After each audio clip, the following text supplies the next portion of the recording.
Halo semuanya. Aku harap kabar kalian baik di sana ya.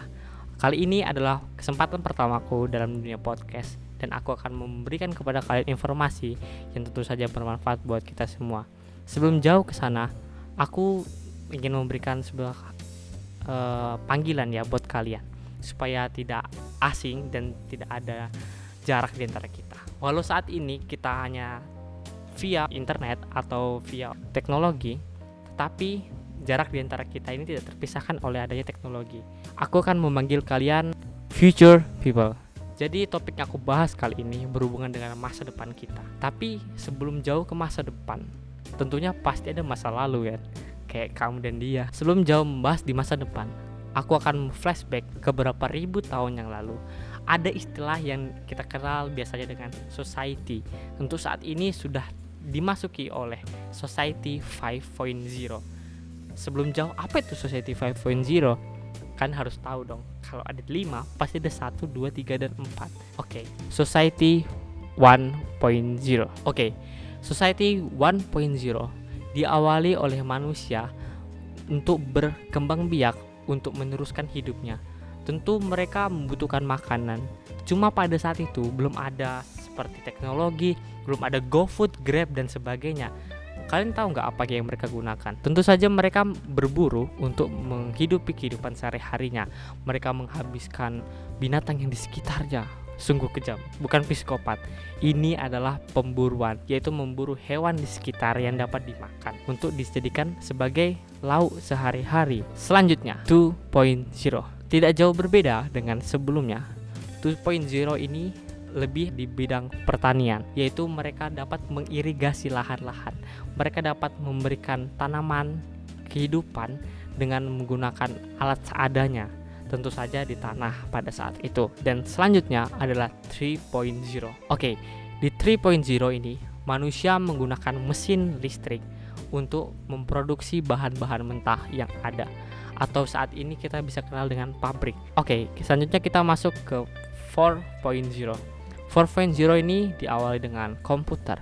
Saat itu komputer menjadi sesuatu yang orang banyak cari. Jika orang memiliki komputer itu menjadi sesuatu kebanggaan.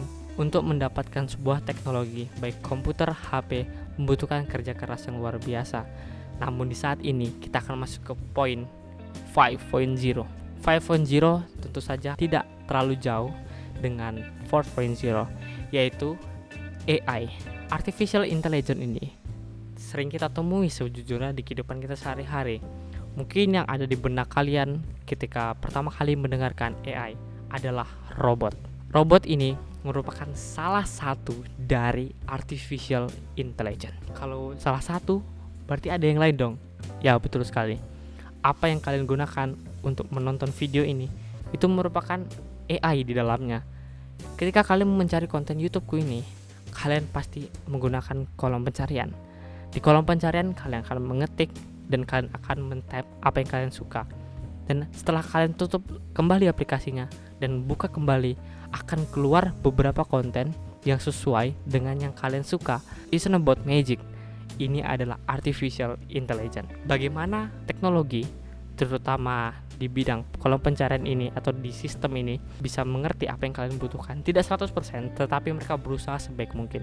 Ini mencakup data-data yang telah mereka dapatkan dari kolom pencarian dan akan meneruskan di beranda kalian supaya kalian sebagai pengguna dapat menikmati kontennya. Dan kali ini topik yang akan kubahas adalah AI yang menjadi sahabat kimia.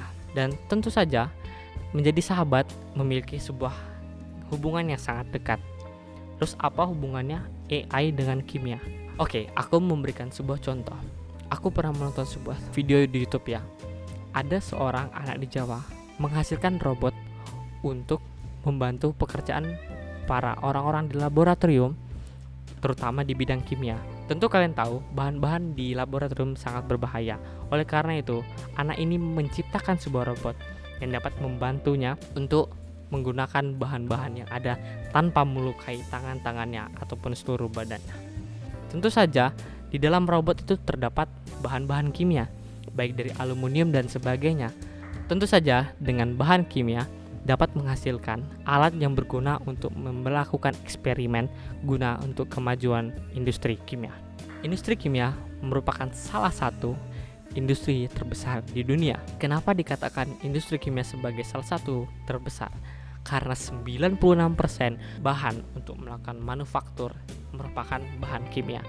Tentu saja tanpa bahan kimia tidak ada yang namanya HP, tidak ada yang namanya obat-obatan, tidak ada yang namanya robot.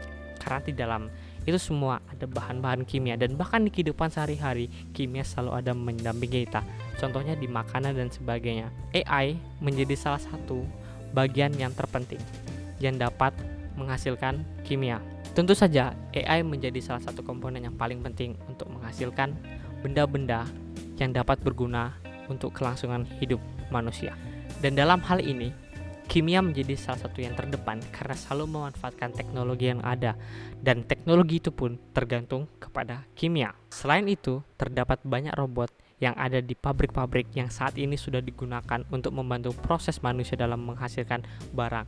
Salah satunya produk farmasi. Tentu saja kalian membutuhkan obat ketika kalian sedang sakit, dan tentu saja di dalam obat terdapat bahan-bahan kimia. Oke, mungkin pembahasanku cukup sampai di sini, dan aku berharap kalian tetap baik-baik di sana, dan jangan lupa untuk terus mencari update terbaru soal artificial intelligence. See you in the next time, future people.